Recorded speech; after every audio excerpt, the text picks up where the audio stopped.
Give a brief summary of the story the ungrateful snake.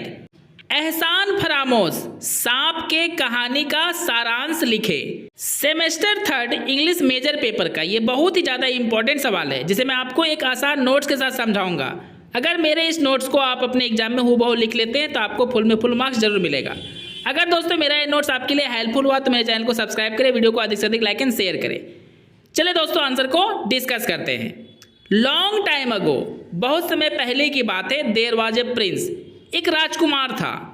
One day he decided to go to his father in laws house to meet his wife. एक दिन राजकुमार ने फैसला किया कि वह अपने ससुर जी के घर जाएगा अपने पत्नी से मिलने के लिए। In the middle of the way the Prince saw a snake trapped in the fire. जब वो जाने लगा दोस्तों तो बीच रास्ते में, यानी आधा रास्ता वो तय कर चुका था, बीच ही रास्ते में उसने देखा, यानी प्रिंस ने देखा कि एक सांप जो है आग के बीचों बीच फंसा हुआ था। मतलब उसका जान अब जाने ही वाला था उस सांप का। To see the prince the snake called him to help. Prince को देखकर सांप ने मदद के लिए उसे पुकारा, उसे बुलाया। But the prince was feeling afraid of the snake. क्योंकि दोस्तों अब सांप बुला रहा था तो डर तो लगेगा ही, इसलिए प्रिंस भी सांप से डर रहा था, उसे डर महसूस हो रही थी। The snake requested him to save it and the snake also told him not to harm him. Snake ने प्रिंस से अनुरोध किया कि उसे बचा ले, और स्नेक ने प्रिंस से ये भी कहा कि वह उसे नुकसान नहीं पहुंचाएगा, हार्म नहीं करेगा। And also gave him a boon, और ये भी कहा कि अगर तुम मुझे बचा लेते हो तो मैं तुम्हें एक बून मतलब आशीर्वाद यानी वरदान भी दूंगा। Thinking no harm from the snake, सांप से किसी भी प्रकार का खतरा नहीं होते हुए महसूस जब किया प्रिंस ने, the Prince saved the snake, तब प्रिंस ने सांप को बचा लिया उस आग से। इस तरह से दोस्तों आपका पहला पैराग्राफ कंप्लीट होता है। अब आपको पैराग्राफ चेंज कर लेना है। The snake was very cruel, सांप जो था दोस्तों वो बहुत ज़्यादा निष्ठुर था, मतलब एहसान फरामोश था। And so it attacked him, और इसलिए सांप बचते ही, जैसे ही वो बचता है वो प्रिंस पर हमला कर दिया। And tried to eat him, और राजकुमार को खाने की कोशिश भी किया।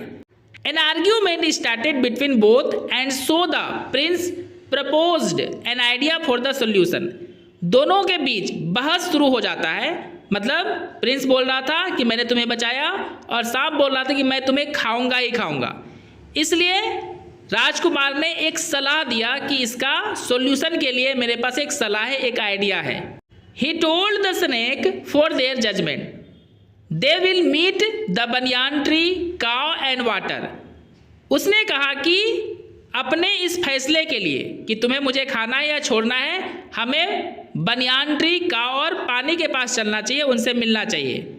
And what they take decision both will accept, और वे लोग जो भी फैसला लेंगे हम लोगों के लिए, हम दोनों उसे एक्सेप्ट करेंगे, स्वीकार करेंगे। Both go to the banyan tree and tell their story, दोनों सबसे पहले बनियान ट्री के पास जाते हैं और अपनी बात को कहते हैं। The tree gives it's decision in the favour of the snake.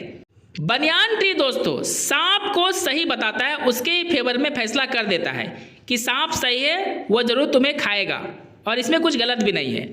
Bye telling it that human takes our help and in return harm us, यह कहकर बनियान ट्री सांप के फेवर में फैसला करता है कि मानव जो होते हैं हमारी मदद लेते हैं और बदले में हमें ही नुकसान पहुंचाते हैं, इसलिए ह्यूमन को खाना सांप का अधिकार है। बनियान ट्री के फैसले को सुनने के बाद now both go to the cow, दोनों अब काव के पास जाते हैं। द काव also gives decision in the favour of the snake, काव भी दोस्तों स्नेक के फेवर में ही डिसीजन देता है, यानी फैसला करता है। टेलिंग इट दैट, यह कहते हुए कि the humans are taken her and her calf with them, कि जो ह्यूमन्स होते हैं, मानव होते हैं, वो हमें और हमारे बच्चों को अपने साथ ले जाते हैं। But they behave very ungrateful so the snake must eat up him, और ले जाने के बाद हम लोगों के साथ काफ़ी बेकार व्यवहार करते हैं, मतलब एहसान फरामोश की तरह हम लोगों के साथ बिहेव करते हैं, क्योंकि हम लोग उन्हें सब कुछ देते हैं लेकिन ये लोग उनका एहसान ना मानकर हम लोगों के साथ अनग्रेटफुल व्यवहार करते हैं, एहसान फरामोश की तरह। इसलिए सांप इंसान को जरूर खा सकता है, ये इसका अधिकार है। ट्री और काउ दोनों का फैसला सांप के फेवर में ही हुआ दोस्तों। अब आगे हम लोग देखते हैं। At last they went to the water, अंत में दोनों पानी के पास गए।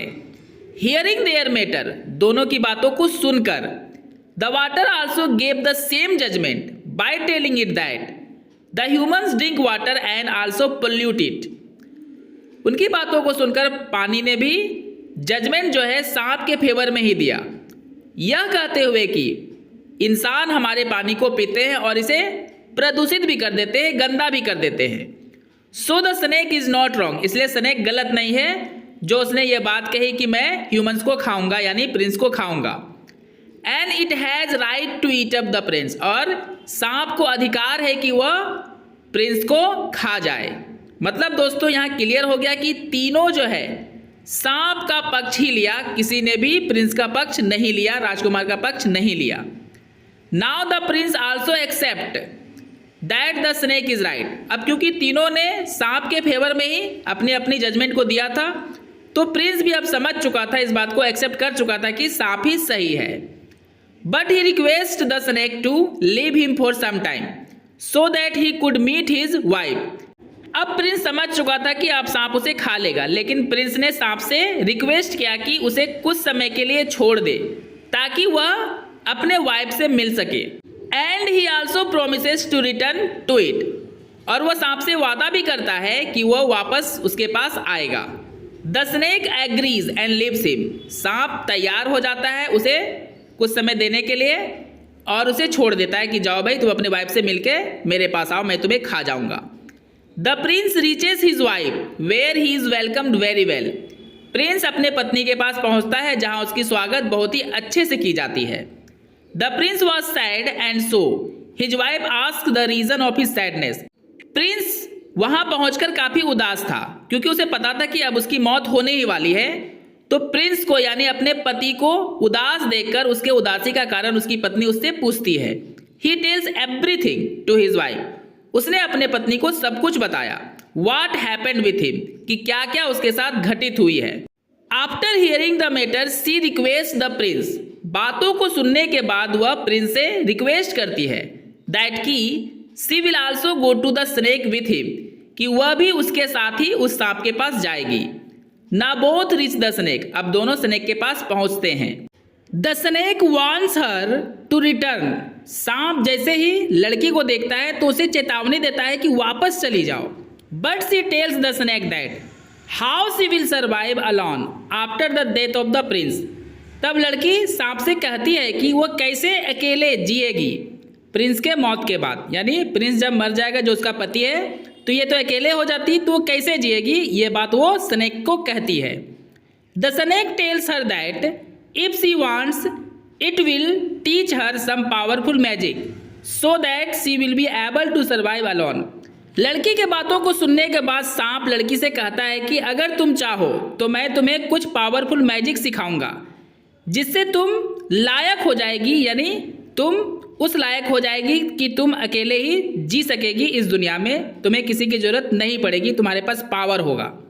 सी agrees and then learn the magic, लड़की तैयार हो जाती है और जादू सीख लेती है। लड़की भी तो यही चाहती थी दोस्तों कि कुछ तो पावर आए उसके पास ताकि वो स्नेक को मार सके।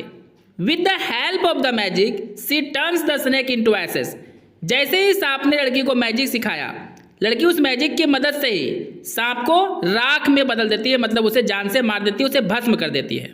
The ungrateful snake is died, इस प्रकार दोस्तों विश्वासघाती जो सांप है वो मारा जाता है। And both the Prince and his wife live a very happy life, और दोनों प्रिंस और उसकी पत्नी एक बहुत ही खुशहाल जीवन जीते हैं। दोस्तों मेरा नोट्स कैसा लगा कमेंट करके जरूर बताएं, और आपको अपने कोर्स का सारा नोट्स चाहिए तो सब्सक्राइब करके जुड़ जाए मेरे चैनल के साथ। वीडियो को अधिक से अधिक लाइक करें और शेयर करके दूसरों की भी हेल्प करें।